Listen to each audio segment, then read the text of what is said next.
Students, आज हम discuss करेंगे hydrocarbons. First of all, hydrocarbons क्या होते हैं बेटा? Those compounds which are formed by those compounds which are formed by carbon and hydrogen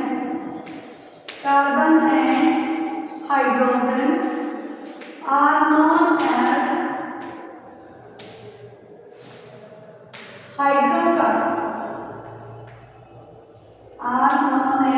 hydrocarbon. जैसा कि आपको दिख रहा होगा बेटा, हाइड्रोकार्बन दो वर्ड से मिलकर के बना है, hydro plus carbon. Hydro define कर रहा है किसको भाई? हाइड्रोजन को। और कार्बन का मीनिंग क्या हो गया? Carbon. That means those compounds which are formed by carbon and hydrogen are known as hydrocarbon। ठीक है, अब हाइड्रोकार्बन के टाइप्स पढ़ते हैं। हम हाइड्रोकार्बन को डिवाइड करते हैं।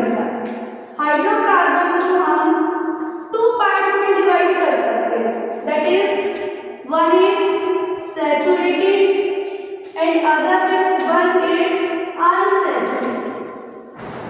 हाइड्रोकार्बन्स को हमने टू पार्ट्स में डिवाइड किया, one is saturated and other is unsaturated.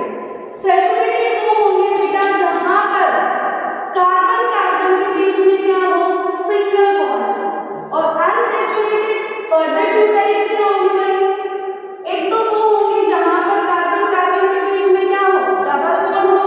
और एक हो जाएंगे जहां पर कार्बन कार्बन के बीच में क्या हो? ट्रिपल बॉन्ड हो। जब कार्बन कार्बन के बीच में बेटा सिंगल बॉन्ड होता है तो उनको हम बोलते हैं एल्केन। क्या बोलते हैं? एल्केन। अगर कार्बन कार्बन के बीच में डबल बॉन्ड है तो उसको हम बोलेंगे एल्कीन। और कार्बन कार्बन के बीच में अगर ट्रिपल बॉन्ड है तो उसको हम क्या बोलेंगे भाई? एल्काइन। क्या बोलेंगे? एल्काइन। अब आप सभी देखना कि एल्केन का जनरल फॉर्मूला क्या हो जाएगा बेटा? एल्केन का जनरल फॉर्मूला होगा CnH2n+2। सिमिलरली एल्कीन का क्या हो जाएगा? CnH2n। सभी फॉर्मूले में आप 2 माइनस करके चले जाओ, आपके पास फॉर्मूला आ जाएगा। एल्काइन का क्या फॉर्मूला हो जाएगा? CnH2n-2। ठीक है, अब हम अल्केन के बारे में थोड़ा सा पढ़ लेते हैं कि अल्केन का फॉर्मूला अगर हमारा ये है CnH2n+2 तो यहाँ n की वैल्यू क्या हो जाएगी बेटा?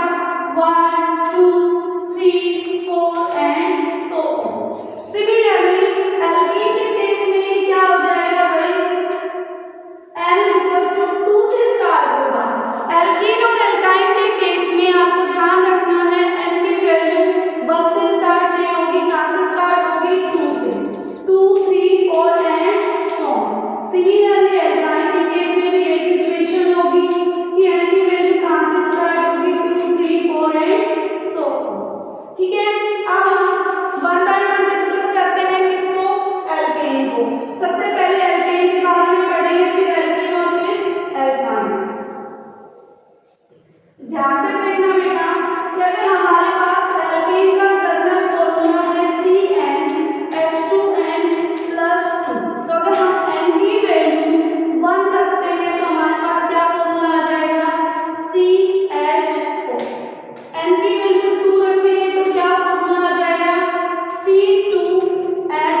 शॉर्ट हो जाएगा, n की वैल्यू 2 रखते ही क्या आ जाएगा बेटा आपके पास C2